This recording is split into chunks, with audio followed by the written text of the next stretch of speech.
pregunta constantemente. Yo no estoy preguntando en esta mañana qué tan bien estás con tu amor para con tu papá o tu mamá, o con tus hijos o con tus hermanos o hermanas, o quizás con tus tíos o primos. No, no estoy preguntando acerca de ese amor. Estoy preguntando acerca de cómo estás con respecto al amor con los hermanos de esta iglesia, con las personas de esta iglesia. Hemos hablado en otras ocasiones que una de las cosas que sucede entre nosotros es que venimos a un lugar como este que el Señor nos ha dado como iglesia, termina el tiempo que como iglesia presentamos delante del Señor en adoración, ¿y qué sucede a continuación para muchos? Hablábamos tiempo atrás de que lo que sucede es lo que pasa en esos aviones cuando, aviones de combate, cuando por alguna razón ya pierden su capacidad de vuelo, y lo que sucede a continuación es que el piloto se eyecta, ¿sí? Oprime un botón o jala una palanca e inmediatamente salen disparados del avión. Bueno, así pareciera que sucediera con muchos de ustedes cuando este culto termina. La demora es que la puerta, el servidor que está allí, la abra y eyectados. Salen. Uno quiere saludarlos y no los encuentra por ningún lado. Te está diciendo amén y ellos ya están llegando a su casa. Y es algo que no debiera pasar entre nosotros. La palabra del Señor no nos dice que ese debiera ser nuestro comportamiento. Que nuestro amor con nuestros hermanos es algo que nosotros debiésemos practicar, y obviamente este es el mejor lugar para eso, con cada uno de ellos. Hablar, compartir, conocer un poco más, conocer sus necesidades, conocer sus motivos de oración y acompañarles en ese camino. Así que nuevamente la pregunta es, ¿cómo estás tú con el amor para con tus hermanos? Y permítame contarle algo que lo he hablado en otros momentos y nuevamente quiero también citarlo. Una de las cosas que a mí de manera personal me gusta es que me llamen por el nombre. Yo sé que en las iglesias cristianas se tiene la costumbre de llamar al pastor, pastor. Y yo lo entiendo y está bien si para algunos eso es así, pero también sé que algunos han notado que hasta jóvenes de la iglesia y hasta muchachos me llaman Andrés. Y me gusta más que sea así, no porque tenga algo contra el pastorado, porque no quiera ser pastor, pero creo que cuando aún por el nombre nosotros nos llamamos, podemos estar un poco más cerca unos de otros. Yo conozco muchos, y estoy mirando a todos, pero yo conozco a muchos que llaman a los otros con el término hermano, pero es porque ni siquiera han hecho el ejercicio de aprenderse el nombre de la otra persona. No es porque tengan un amor profundo y un respeto profundo por la otra persona, sino porque ni siquiera han hecho el ejercicio de aprenderse el nombre. Y para no quedar mal, hola hermano, hasta luego hermano, hermano, Dios le bendiga. Y yo creo que cuando lo usamos de esa manera es terrible, porque no estamos haciendo algo bueno, sino algo desastroso. Creo que nosotros podemos acercarnos más a nuestros hermanos, conocerles y llamarles por el nombre como una entrada a ese amarles un poco más profundamente. Así que aún yo les pido y les invito, si ustedes quieren llamarme por el nombre, me honran más por ese nombre, aunque en algún momento cuando tenga que ejercer la autoridad como pastor, no voy a dudarlo. Pero sí quiero pedirles que nos conozcamos un poco más. El título entonces en esta mañana de este mensaje es Ágape, amor unos a otros. Y yo creo que nosotros estamos familiarizados con esta expresión porque de hecho la encontramos en muchas partes en la escritura. Lo vamos a ver en unos momentos. Pero antes de eso quiero contarle que los griegos a lo largo de toda la historia han usado este término de ágape, o han usado más bien el término de amor de diferentes maneras. Y yo sé que usted conoce algunas, pero permítame contarle otras. Por ejemplo, los griegos, que es de donde nosotros venimos en cuanto a nuestro idioma, ellos usaron en algún momento el término amor de esta forma: filautía, filautía. Y usted se estará preguntando, ¿y a qué se hace referencia con el amor filautía. Bueno, es el que hace referencia al amor propio.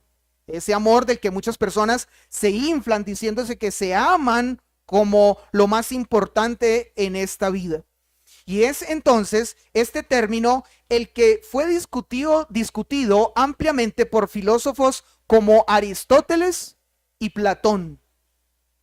Ahora, hay otro tipo de amor del que también los griegos han usado. Ludus es otro amor. Y ese amor es al que se refiere de una pareja cuando apenas están empezando esa relación justamente de pareja.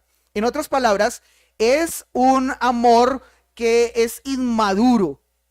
Ahora, este término y el que les mencioné hace un momento, ninguno de esos son usados en la escritura, en el Nuevo Testamento. Hay otro que tampoco es usado en la escritura del Nuevo Testamento porque, al igual que los anteriores, fueron usados en épocas diferentes al tiempo en el que el Nuevo Testamento se escribió. Pragma es otro término para hacer referencia al amor. Y se refiere entonces, contrario al anterior, a ese amor maduro. Ese amor que una pareja después de los años, muchos años, ha logrado madurar con el tiempo. Y a ese amor, los griegos le llamaban pragma. Pero hablemos ahora de los términos que son usados en el Nuevo Testamento.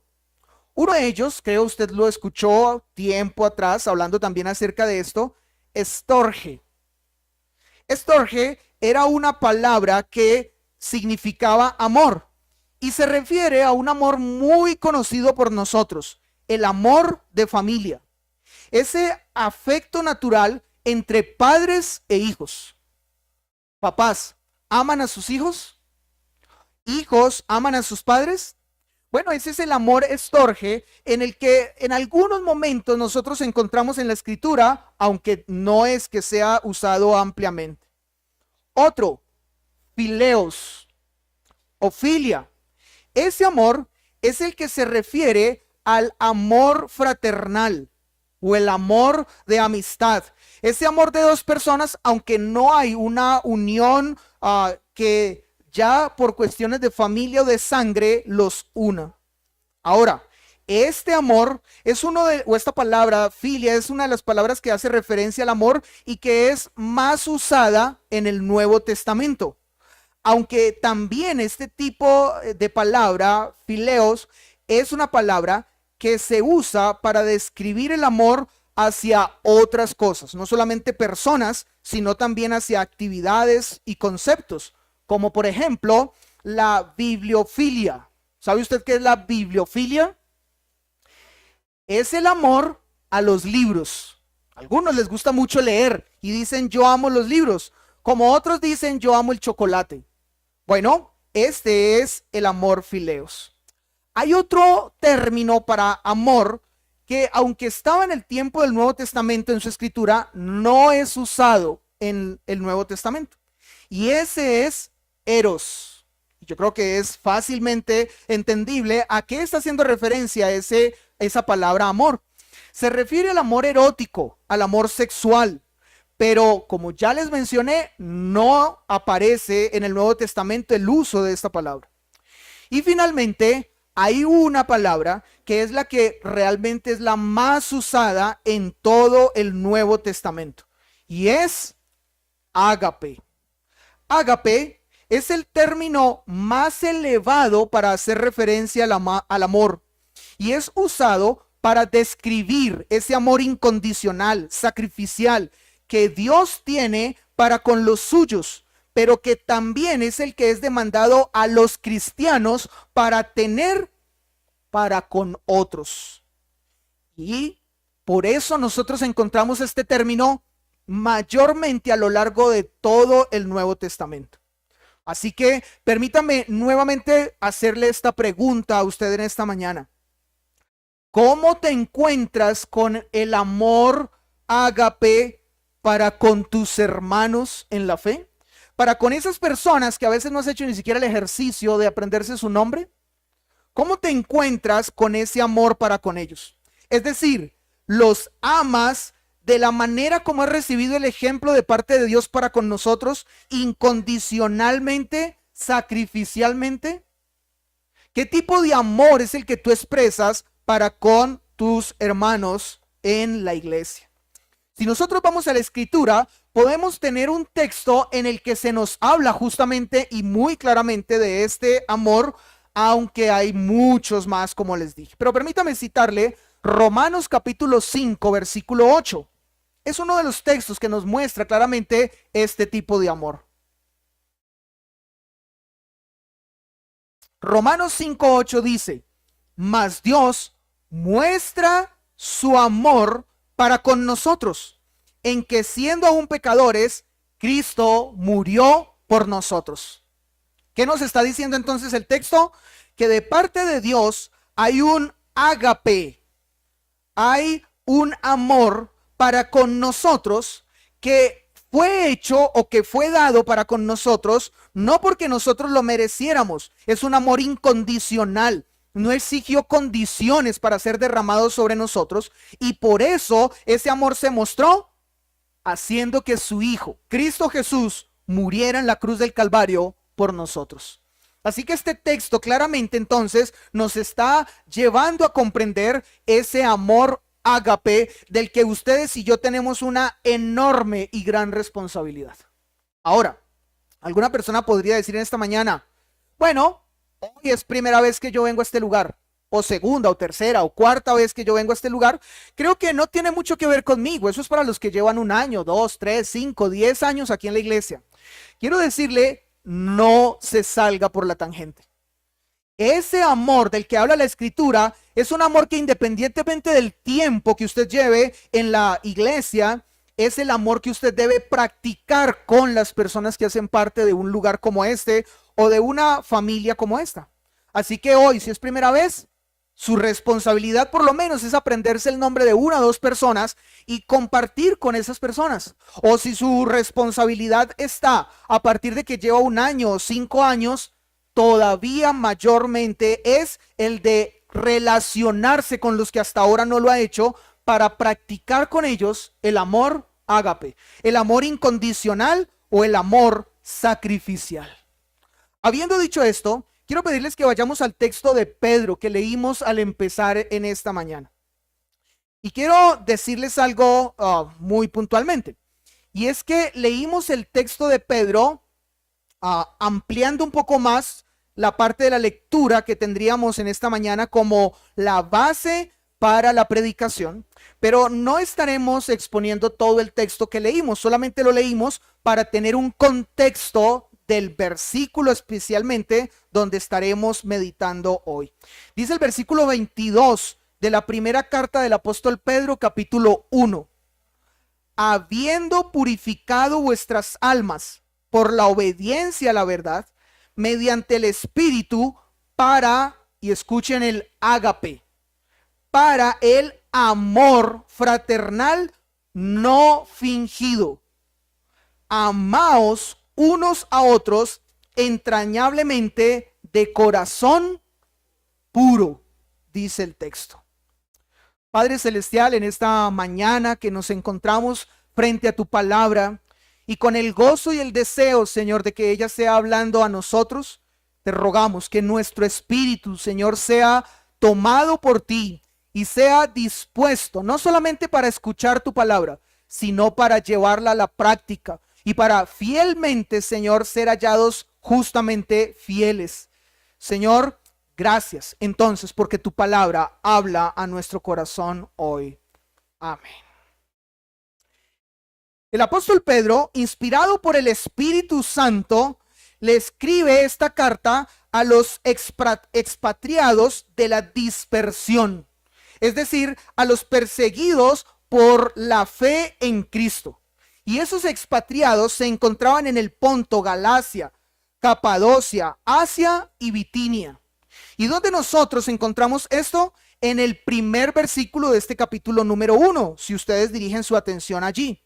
Pero también en este mismo inicio del capítulo, nosotros encontramos la razón por la cual el apóstol Pedro se dirige a los creyentes que estaban entonces dispersados en todos estos lugares. Y él entonces les dice que se dirige a ellos porque dice este versículo número 1, son elegidos según la presciencia de Dios Padre en santificación por el Espíritu. Dios los había escogido, aunque todos estaban regados por todas partes, pero Dios los había escogido según su presciencia. Y aquí aclaremos algo muy puntual. La presciencia no es que Dios sabía de antemano el comportamiento de ellos y sabiendo desde el pasado que en el futuro ellos le obedecerían, los escogió. No, la presciencia del que habla este texto es que Dios, sabiendo él a quienes escogería, porque él fue el que escogió, sin que hubiese nada en los que él escogió que llamara su atención, pues los escogió. Y si él los escogió, pues él lo sabe. Y si él lo sabe de antemano. Así que es a eso a lo que hace referencia la presciencia de Dios Padre. Y los escogió entonces para también santificarlos en el Espíritu. Eso es lo que está diciendo el apóstol Pedro iniciando esta carta. Pero ahora en el versículo 2 también se nos da a conocer cuál es el propósito por el cual él les escribe a estos creyentes. Y dice que lo hace para obedecer. Dice que ellos entonces serán instruidos en lo que el apóstol Pedro les dirá para obedecer y ser rociados con la sangre de Jesucristo. Es decir, para vivir una vida para la gloria y honra de Dios. Y así, como resultado de eso, recibir la salvación como el regalo eterno en Cristo Jesús.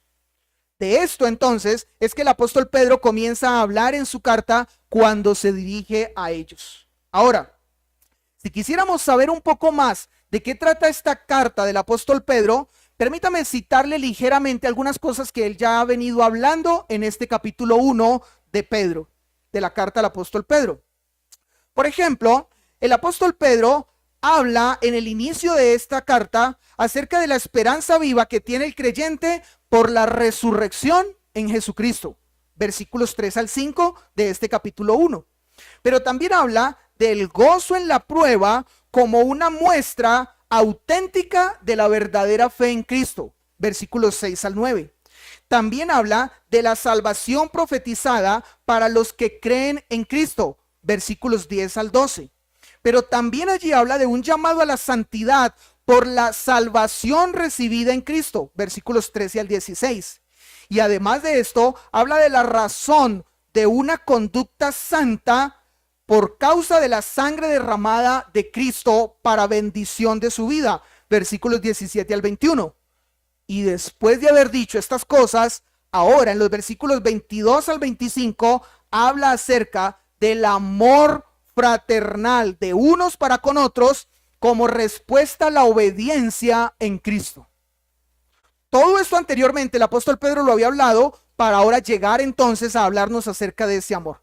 Ese amor del que el texto nos va a mostrar que es un resultado de la obediencia a Cristo, pero del entendimiento de toda la obra de Cristo hecha a favor nuestra. Por eso, nuevamente permítame preguntarle, ¿cómo estás tú con el amor tuyo para con tus hermanos? ¿Qué tanto conoces de la intimidad de los hermanos de la iglesia? Y no me refiero a esa intimidad que en muchos momentos es necesaria no darla a conocer, sino de la intimidad en el sentido de las cosas básicas. Me refiero dónde viven, me refiero cómo está conformada su familia, me refiero hace cuánto asiste a la iglesia, me estoy refiriendo que quizás motivos de oración, como les decía hace un momento, pueden tener. Cosas que debiéramos, y uno la colocaría entre comillas, ya haber conocido hace mucho rato, pero ni siquiera el nombre. Hola, hermano. Hasta luego, hermano. Dios le bendiga, hermano. ¿Cómo se llama? Sé que viene a la iglesia y es un hermano o hermana, pero hasta ahí. Creo que esa no debiera otra vez ser nuestra actitud y comportamiento. Ahora, hablando entonces acerca de este amor fraternal, de este amor de unos para con otros, quiero contarles que a lo largo de estas 4 predicaciones estaremos estudiando otros textos más que nos hablarán acerca de ese amor ágape. Uno de ellos, el próximo o para el siguiente domingo, será Primera de Juan 2, 7 al 11. Después hablaremos de Primera de Juan, capítulo 3, versículos 13 al 24. Y por último se expondrá Primera de Juan, capítulo 4, versículos 7 al 21, como algunos de los textos que nos estarán haciendo ese llamado, pero quiero agregarle esta palabra que yo creo que muchos entienden. Esta exhortación al amor. Porque esta no es la primera vez que hablamos acerca del amor. En esta iglesia, en otros momentos, se ha hablado acerca del amor. Y aunque por la gracia del Señor esta iglesia en un sentido tiene un reconocimiento de ser amorosa y cariñosa y tenemos la ventaja de ser una iglesia pequeña que nos permite eso, nos falta mucho para crecer en amor. Nos hace falta demasiado para crecer en amor. Así que es necesario ser exhortados, y exhortados es un llamado fuerte de atención, pero en amor, para que crezcamos y para que no sigamos siendo eyectados cuando esa puerta se abra, o para que sigamos llamando a los hermanos hermanos. No, llámelos así cuando es una referencia general, pero muérdase su lengua cuando usted tiene que hacer referencia a alguien en particular o hablar con alguien en particular de este lugar y seguir con esa mala costumbre de hermanos. Ahora, en el texto entonces que tenemos por delante, recuerde que es solo el versículo 22. Quiero invitarles a que nosotros en este versículo 22 primero veamos que allí hay un mandamiento. Si usted lo ha meditado más detenidamente o lo ha leído más detenidamente, sabe que allí hay un mandamiento.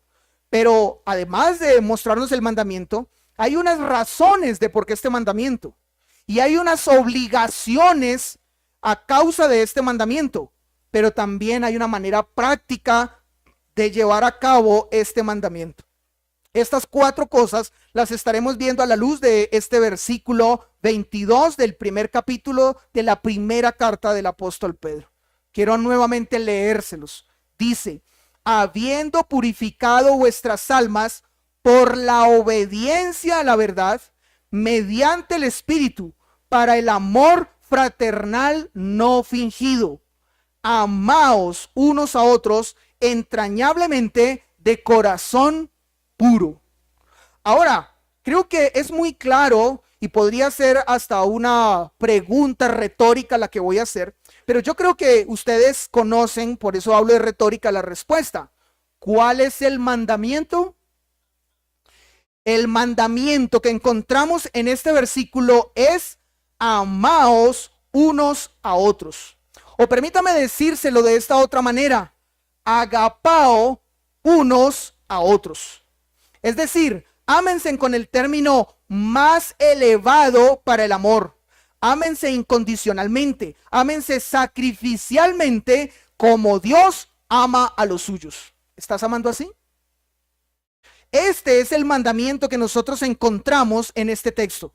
Ahora, este mandamiento es sumamente importante, porque cuando nosotros revisamos el resto del Nuevo Testamento, encontramos que no es el único lugar donde aparece este mandamiento.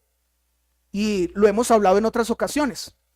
En la Escritura, nosotros no encontramos que los escritores bíblicos hayan usado las maneras como en el día de hoy, cuando nosotros escribimos, se usa para recalcar una enseñanza. Cuando nosotros estamos leyendo un artículo, un libro o algo en la internet y algo quiere ser recalcado, se usa la letra cursiva, se usa el subrayado, se usa la negrilla y se usa la mayúscula, ¿cierto? Eso nos indica que eso que estamos leyendo es sumamente importante. Pues bien, en la Escritura nosotros no encontramos que la palabra de Dios use esto, porque para ese tiempo este tipo de formas de escritura no se usaban. Pero lo que sí hace la Escritura para mostrarnos la misma importancia es repetir, repetir y repetir. Yo tengo un texto que me gusta mucho repetir. Filipenses 3:1. No tengo ningún problema de repetirles las mismas cosas. porque es la manera como la Escritura nos lleva a ser conscientes de la importancia de cada mandamiento. Y yo creo que si nosotros somos inteligentes, al encontrar varias veces el mismo mandamiento, sabemos que el Señor está diciendo esto es sumamente importante. Permítame citárselo en otros textos, el mismo mandamiento. Juan capítulo 13, versículo 34. Un mandamiento nuevo os doy, que os améis unos a otros como yo también os he amado. Como yo os he amado, que también os améis unos a otros. Claramente, allí está el mandamiento. O sea que no solamente Pedro lo mencionó, sino que también lo mencionó nuestro Señor Jesús. Y claramente de él está toda la autoridad. Pero Romanos capítulo 13, versículo 8, dice: no debáis a nadie nada, sino el amaros unos a otros, porque el que ama al prójimo ha cumplido la ley. El apóstol Pablo, ahora escribiendo en los Romanos, resume el Antiguo Testamento, que es a lo que él hace referencia con la ley, y dice: la manera de cumplir la ley, ¿cuál es? Amar unos a otros. Usted lo ha hecho, ha cumplido la ley, ha cumplido el Antiguo Testamento. Pero no solamente le dijo esto el apóstol Pablo a los romanos, sino que también se lo dijo a los tesalonicenses. Primera carta a los tesalonicenses, capítulo 4, versículo 9. Pero acerca del amor fraternal, no tenéis necesidad que os escriba, porque vosotros mismos habéis aprendido de Dios que os améis unos a otros. ¿Cuál es el argumento del apóstol Pablo ahora a los tesalonicenses diciéndoles la importancia del amor unos a otros? Pues que lo hemos visto en Dios, nada más y nada menos que el Padre creador y soberano ha mostrado ese amor y de él se tiene el ejemplo. Ahora, si quisiera, pudiéramos revisar 11 textos más donde aparece este mismo mandamiento. En total hay 14 textos en el Nuevo Testamento donde está el mandamiento de amarnos unos a otros. ¿Creen ustedes que si está 14 veces es porque es importante? No es importante. Y gracias, Sandrita. Es muy, pero extremadamente muy, recontra muy, y usted agréguele lo demás, importante con respecto al amarnos unos a otros. ¿Cómo estás con ese mandamiento? En la Escritura, nosotros solo encontramos un mandamiento que lo supera. El mandamiento que supera en cantidad de veces de ser repetido a este mandamiento es el mandamiento no temas. 365 veces aparece este mandamiento. El que le sigue es amaos unos a otros. Ya se los mencioné 14 veces. Así que no es entonces que sobre la pregunta, ¿cómo estás amando a tus hermanos? ¿Cómo estás en el cumplimiento de este mandamiento? Si 14 veces aparece, ¿lo estás cumpliendo? ¿Estás obedeciendo a este mandamiento? Habiendo hablado entonces del mandamiento, ahora hablemos como segundo punto de las razones de este mandamiento. Si está el mandamiento, ¿cuáles son las razones? Una de las cosas que les sucede a los niños es que cuando ellos están empezando a hablar, ellos cuestionan todo.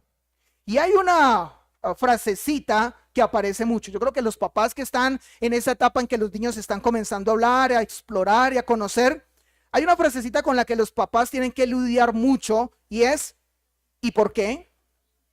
¿Y por qué? ¿Y por qué? ¿Y el sol? ¿Por qué está ahí? ¿Y por qué está de día? ¿Y por qué no puedo tocar? ¿Y por qué te tengo que obedecer? ¿Y por qué? ¿Y por qué? ¿Y por qué? Bueno, hay muchos momentos en la Escritura donde Dios no responde a los por qué. Yo creo que a usted le ha pasado, no solamente al leer la Escritura, sino en su propia vida. Hay muchos momentos donde el Señor guarda silencio y no responde nuestros por qué. Señor, estoy en medio de una enfermedad. estoy en medio de una situación económica, estoy en medio de una situación familiar, estoy en medio de una situación difícil, una adversidad. ¿Por qué, Señor, estoy en medio de esto? ¿Y qué hace el Señor? Pues el Señor dice, eso es lo que dice. Silencio. Aunque hay otros momentos donde el Señor sí dice por qué. Y en el texto que hemos leído está el por qué. Si el Señor estableció el mandamiento, también está la razón de ese mandamiento. De hecho, puedo citarles ligeramente con las palabras que están en ese versículo 3 razones de por qué nosotros obedecer, por qué nosotros amarnos unos a otros. La primera está al inicio de ese versículo 22. Habiendo purificado vuestras almas. Todo verdadero cristiano sabe que estas palabras están haciendo referencia al momento en el que el Señor nos limpió de la culpa de nuestro pecado. O es decir, el momento en el que el Señor nos hizo nacer de nuevo o nos regeneró. A eso está haciendo referencia. Si tú has sido salvado, si tú has sido llamado a una nueva vida, ¿cuál es el porqué de amar unos a otros? Porque eso hizo el Señor en tu vida. ¿No es razón suficiente? Pero hay otra más. Habla de por la obediencia a la verdad. Y cuando el Señor regenera a una persona, cuando el Señor salva a una persona, empieza en ella un proceso de transformación. Un proceso de transformación que se da con la verdad. ¿Y cuál es la verdad? La palabra. ¿Y quién es la palabra? Cristo. Él mismo dijo, mi palabra es verdad. Así que no solamente porque hemos sido salvados, no solamente porque estamos siendo transformados por causa de la palabra misma, sino que ahora dice mediante el Espíritu. Una tercera razón. Ahora encontramos que el Espíritu está haciendo una obra con nosotros y muchas veces también hemos citado lo que tú eres o has avanzado en tu vida como cristiana, si eres cristiano, a hoy, ¿ha sido por causa de tus fuerzas? ¿Ha sido por causa de tu inteligencia o capacidad? No, ha sido por la obra del Espíritu Santo en tu vida.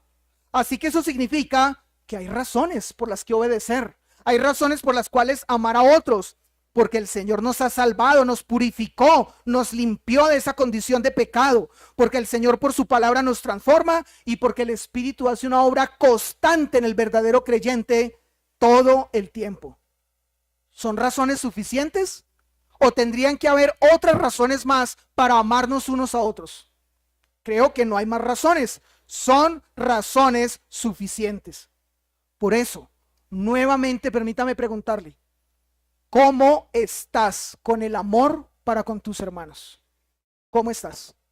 ¿Cuándo fue la última vez que tú te paraste antes de salir de este lugar para hablar con una persona que identificaste es nueva o relativamente es nueva, lleva poco?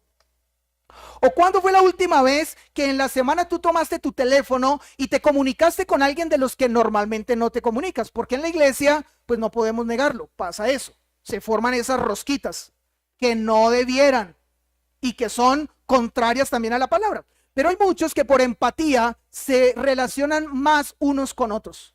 Pero ¿cuándo fue la última vez que tomaste tu teléfono en la semana para escribirle a alguien con el que no te relacionas? No es de tu rosca. No es de tu grupito, para preguntarle cómo estaba, qué ha pasado en la semana, cómo le fue, cuáles son sus luchas. Yo no les pregunto cuándo fue la última vez que le escribiste con los que te relacionas, porque dirán, hace un momentico le escribí. Ay, estaba escribiendo que si ya llegó. No, con los que no compartes. ¿Cómo estás tú con el amor para con los no cercanos a ti, pero que hacen parte de esta iglesia? Habiendo hablado del mandamiento y habiendo hablado de las razones, ahora quiero invitarles a que hablemos de las obligaciones. Cuando hay un mandamiento, hay una obligación, hay un deber, Hay una responsabilidad o algo en lo que estamos condicionados a hacer. Dice el versículo 22, en lo que continúa, para el amor fraternal no fingido. Definitivamente, al haber unas razones en el texto de por qué amar, también nos habla de un propósito de justamente el amar de una manera muy puntual. Y esa es entonces la manera de cómo hacerlo. Para el amor fraternal no fingido. Como ya sabemos, hay mandamientos que admiten objeciones. Pero aunque las admiten, si nosotros entramos a cuestionarlas, pues ya realmente no estaríamos dispuestos sinceramente a cumplir un mandamiento. Aunque cuando estamos hablando de los mandamientos de Dios, simplemente con los mandamientos de Dios nosotros no podemos objetarlos. Usted puede objetar un mandamiento a alguien. Hablemos de, por ejemplo, nuestra sociedad. Usted va en el carro o en la moto, se pasó un semáforo en rojo, el mandamiento era que no, pero después usted dice, lo que pasa es que yo no me di cuenta, no lo vi, estaba tapado por un árbol. Usted puede objetarlo. Usted puede decir, no, yo como que lo vi parpadear y pensé que era amarillo. Usted puede objetar esos mandamientos, pero con Dios no puede hacerlo. Si Dios dice, amaos unos a otros, ¿podemos objetarlo? Ah, no, Señor, yo estaba tan dispuesto a amar a ese hermanito, lo que pasa es que él se va rápido, eso ni espera que abran la puerta. O yo estaba dispuesto a amar a tal persona, pero es que ni me da al lado, ni siquiera se presta. ¿Podríamos objetarlo? El mandamiento de Dios es, y perdón lo coloco en esta forma, blanco o negro, punto. O lo obedeces o no lo obedeces. O lo obedeces o lo desobedeces. Ahora, nosotros tenemos en Jesús quien coloca las cosas a este grado. Juan capítulo 17, versículo 4 dice, yo te he glorificado en la tierra, he acabado la obra que me diste que hiciese. ¿Qué nos está expresando nuestro Señor Jesús? Todo lo que tú mandaste y ordenaste que hiciera, he hecho. El Señor Jesús no dijo, ay, Señor, me hubieras dado unos días más, hubiera tenido un tiempo más, un viaje más, o una cantidad más de discípulos y lo hubiera logrado. No, el Señor dijo, te he glorificado en la tierra, he acabado la obra que me diste que hiciese. Ahora, dos capítulos más adelante, capítulo 19, versículo 30, el Señor Jesús dice estas palabras. Cuando Jesús hubo tomado el vinagre, dijo, consumado es. Y esas palabras lo que están significando es, todo lo que tenía que hacer he hecho. Todo se ha cumplido. No ha quedado absolutamente nada por fuera. En otras palabras, he obedecido perfectamente. Es lo que el Señor Jesús está diciendo en la cruz. Y después de eso, habiendo inclinado la cabeza, entregó el Espíritu. Así que el amor fraternal entre nosotros no puede ser por cumplir. El amor fraternal, como lo hemos leído en el texto, es un amor que debe ser no fingido. La Biblia de las Américas lo traduce de esta manera. Ámense sinceramente unos a otros. ¿Y saben lo que significa la palabra sincera? ¿O de dónde viene la sinceridad? Bueno, el término sincera es un término que etimológicamente tiene una historia especial. Proviene del latín sincerus, que significa puro, limpio o sin mezcla. Pero hay una etimología popular que sugiere que sincera viene del latín sine cera, que significa sin cera, refiriéndose a las estatuas que al no tener defectos no necesitan cera para cubrir sus imperfecciones. Tomemos un ejemplo más cercano para nosotros hoy. Alguno que quizás de pronto le ha dado por comprar un carro usado, a simple vista puede comprarlo y verlo, wow. Pero ¿saben qué necesita? necesita un perito que lo vea y le encuentre los golpes, los rayones, la desviación y todo lo demás. A simple vista, sincero. Pero cuando se va a ver, un desastre. Y lo mismo pasa con las casas y lo mismo pasa con los otros negocios que hacemos. La palabra sinceridad, entonces, en esa etimología popular, dice que es aquello que está perfecto y no tiene que ser cubierto con cera para disfrazar sus detalles o sus imperfecciones. Ahora, definitivamente, creo que cuando el Señor nos está diciendo y la Biblia de las Américas usa el término sincero, es para eso. No para disfrazar nuestro amor, no para nosotros no tratar como debiéramos a nuestros hermanos, sino para hacerlo sinceramente. Tanto acercarme para conocerlo como es, pero también yo mostrarme como soy. Por lo menos eso es lo que debiera pasar en nosotros. Ahora, justamente es esa la exhortación a la que estaremos llegando con este amor ágape a lo largo de estas semanas que estaremos hablando como iglesia. Estaremos siendo llamados a un amor fraternal no fingido. Y voy a adelantarme, voy a ser infidente en algunas cosas en este momento. ¿Saben qué vamos a hacer de manera práctica? Porque es que yo sé que podemos predicar y podemos de una manera teórica mostrarles a cada uno de ustedes lo que debemos hacer, pero queda como una muy buena predicación. Como pasa en esos muros de Facebook, me gusta. Y ya. Así que entonces, para que no quede así, permítame decirle esto. En esta primera semana vamos a invitar a hermanos y hermanas de la iglesia que tomen la decisión de invitar a otra persona de la iglesia a su casa para compartir un chocolate, una aguapanela, agua, bueno, hablar, para que tengan un tiempo de compartir, que inviten a alguien a su casa, pero otra vez con esta aclaración, no invites al que fue la semana pasada o al de hace 2 semanas o al de tu círculo que te gusta tanto compartir con esa persona. No, que invites a alguien que nunca ha ido a tu casa y que es relativamente lejano para ti. A eso les vamos a invitar esta semana.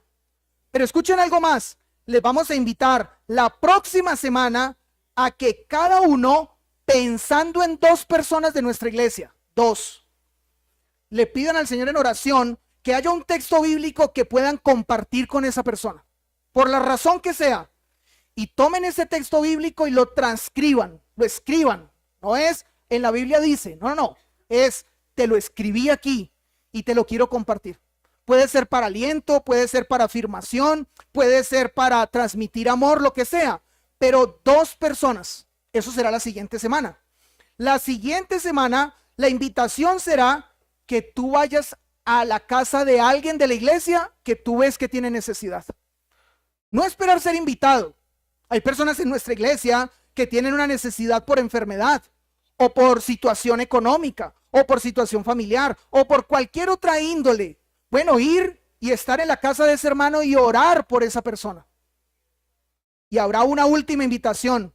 La última invitación es que cada uno de nosotros, esa será para la 4ª semana, nos pongamos de acuerdo con alguien de la iglesia X, y ojalá que nada tenga que ver cercano con nosotros, y nos pongamos de acuerdo con esa persona para aprendernos de memoria un texto bíblico para bendición de nuestras vidas. Un texto bíblico. Juntos nos llamamos en la semana, nos escribimos por WhatsApp, nos vemos en algún lugar para repasar el texto bíblico que de memoria nos hemos aprendido. No queremos que estas cosas queden en el aire, un me gusta. No, que las hagamos y las hagamos prácticas en el diario vivir de nuestras vidas, porque de esa manera crecemos como hermanos. Yo les animo a que ustedes no terminen este culto diciendo qué bueno, o les animo a que ustedes hoy por, digamos, una buena obediencia, o para no quedar mal con Andrés, usted diga, no me voy a ir de una vez, no me voy a volar, me voy a quedar y voy a hablar con un otro para que Andrés, que está observando, no se ponga a decir que es que yo me voy. No, hoy no es lo que quiero pedirle que ustedes hagan, sino a lo largo de esta semana, la próxima, dentro de 2 o dentro de 4 semanas que estemos haciendo esto. Pero permítame nuevamente llegar a la misma pregunta. La pregunta es, ¿cómo estás con el amor para con tus hermanos en esta iglesia? ¿Cómo estás? Ese amor tuyo, especialmente con los hermanos con los que también ya llevas tiempo, porque no es un pecado tener una relación de un poco más intimidad y de identidad con algunos hermanos con el tiempo. El Señor Jesús lo tuvo. Él primero tuvo 3 y después tuvo 1. Así que no es un pecado. Pero ¿cómo estás con el amor para con ellos? ¿Te interesas sinceramente para con estos hermanos? ¿Cómo estás con ese amor ágape?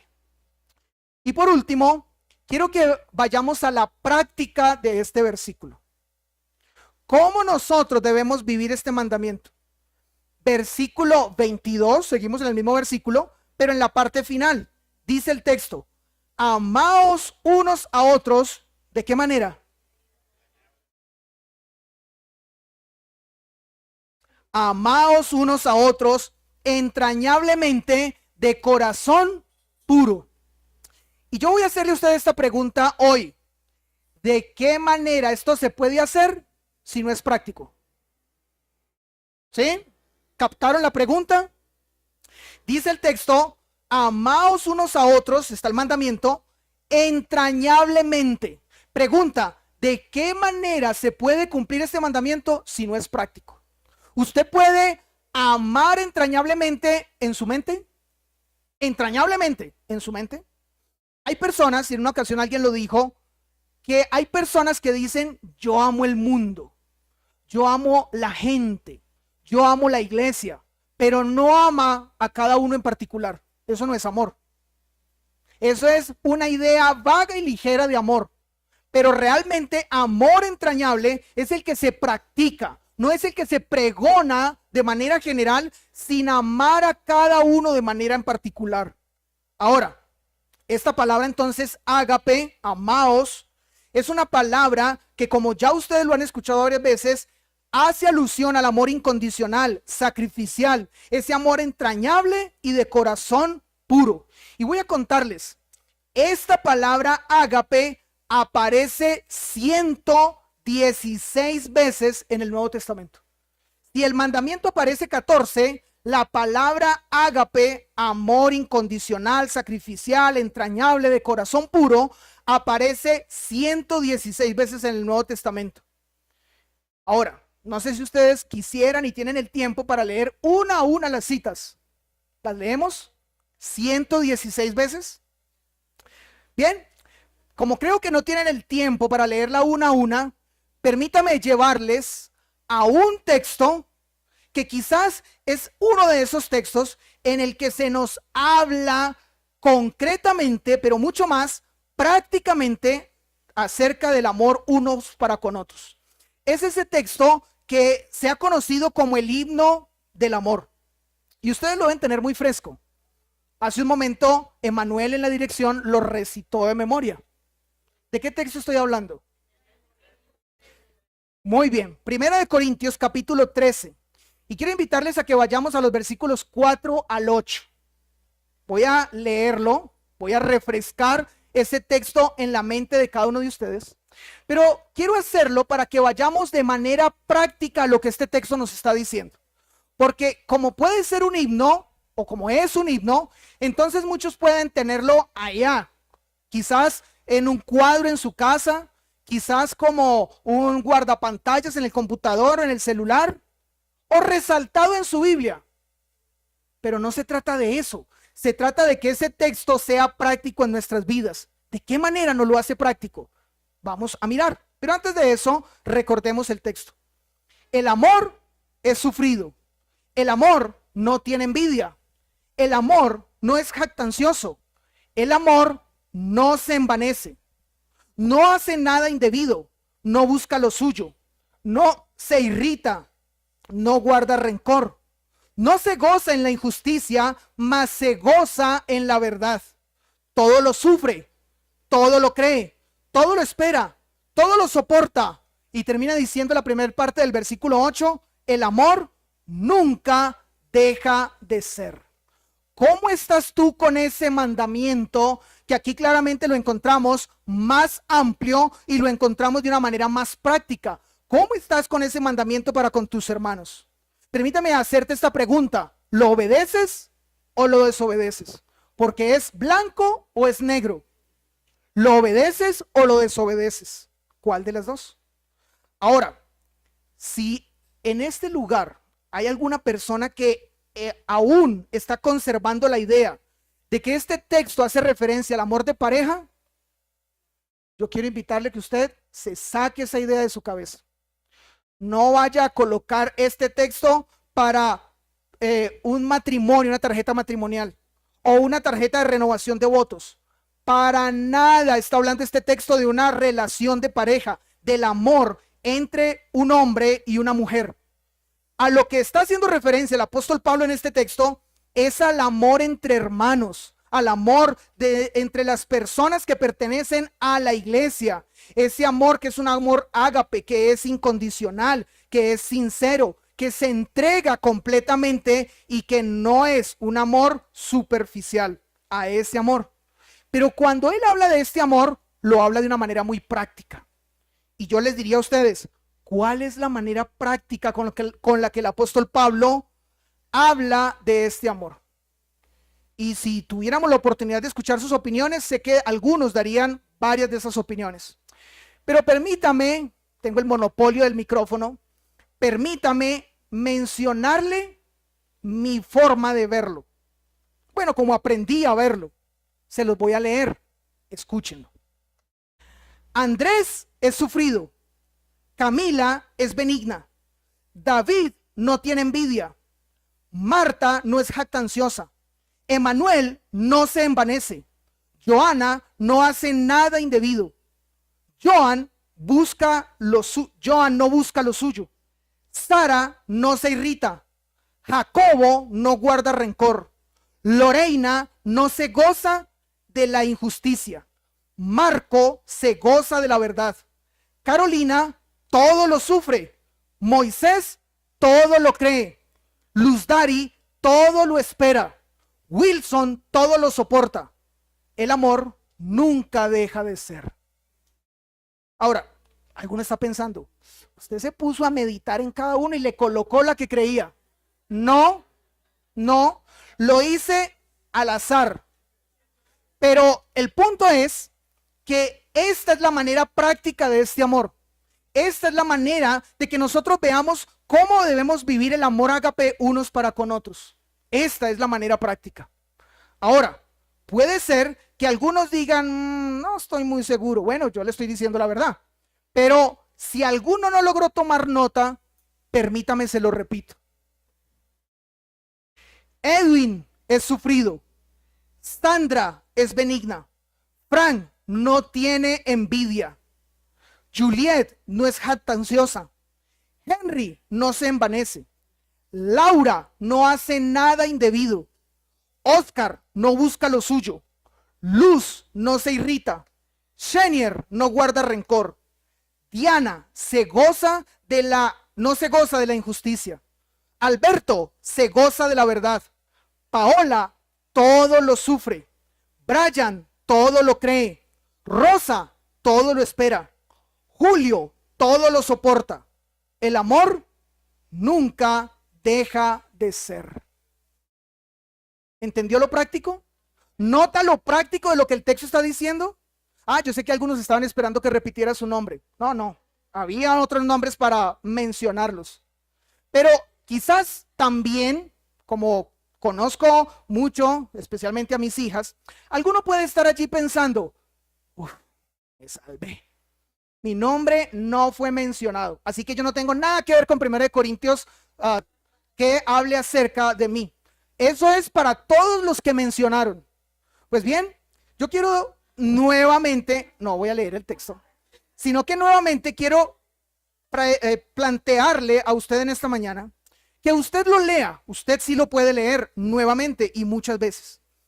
Pero la manera más práctica de hacer este texto es que donde usted encuentre de los versículos 5 al versículo 7 la palabra amor, usted reemplace la palabra amor por su nombre. su nombre. Puede ser que yo no lo haya mencionado, pero su nombre usted sí lo puede reemplazar. Siempre que encuentre la palabra amor de los versículos 5 al 7, cámbielo por su nombre. Y eso es la manera práctica como el Señor está determinando que ustedes y yo amemos a nuestros hermanos. Así que colóquele el nombre. Permítame hacerle el ejercicio para que no quede en el aire. Andrés es sufrido, Andrés es benigno, Andrés no tiene envidia, Andrés no es jactancioso, Andrés no se envanece, Andrés no hace nada indebido, Andrés no busca lo suyo, Andrés no se irrita, Andrés no guarda rencor, Andrés no se goza de la injusticia, Andrés no se goza de la verdad, Andrés todo lo sufre, Andrés todo lo cree, Andrés todo lo espera, Andrés todo lo soporta. El amor nunca deja de ser. Yo le invito, coloque su nombre, reemplácelo por la palabra amor y va a encontrar la manera práctica de cómo el Señor nos llama a amar unos a otros. Por eso, nuevamente llego a la misma pregunta que una y otra vez les estuve repitiendo a lo largo de este mensaje. ¿Cómo estás con el amor tuyo para con los otros hermanos? ¿En qué te escudas? ¿Detrás de qué te escondes para no amar a los que debes amar? Y hay algo tan claro en la Escritura que aún nosotros debemos amar más a nuestros hermanos en la fe que a nuestra propia familia. Por lo menos a la familia no creyente. Y eso puede sonar muy fuerte, pero la verdad es esta. Con los no creyentes tú no vas a pasar la eternidad. Con los no creyentes solamente vas a estar aquí 50, 70 o 80 años si el Señor así lo determina, pero no vas a estar la eternidad con ellos. Con los creyentes vas a estar la eternidad con ellos. Un término que, como también en otros momentos se los he dicho, no podemos comprender. Por eso recuerden entonces, amados hermanos, Primera de Pedro, capítulo 1, versículo 22. Habiendo purificado vuestras almas por la obediencia a la verdad, mediante el Espíritu por el amor fraternal, no fingido, amaos unos a otros entrañablemente de corazón puro. Oremos. Padre Celestial, damos gracias, Señor, por tu palabra y porque ella, Señor, nos exhorta. Y te pedimos, Señor, que sea así. Si alguno en esta mañana quiere salir por esa puerta simplemente con una conclusión de que fue un buen mensaje, o que fue largo, o que ya me estaba durmiendo, te ruego, Señor, que haya una exhortación para esa persona. Porque el amor no puede ser algo ni teórico ni un tema más, Señor, predicado en la iglesia. Tanto así que tu palabra nos dice, tú eres amor. Y te ruego, Señor, que cada uno de nosotros imitemos ese ágape que hay en ti. Ese amor incondicional, sacrificial, ese amor que es práctico, ese amor que tenemos que tener entre cada uno de nosotros. Que al hacerlo primeramente con ello te honramos y te exaltamos. Pero también, Señor, como resultado y bendición, ese amor nos lleva a crecer entre nosotros y a poder, Señor, decir, mirad, ved cómo se aman. Gloria y honra sean dadas a tu nombre por siempre. Amén.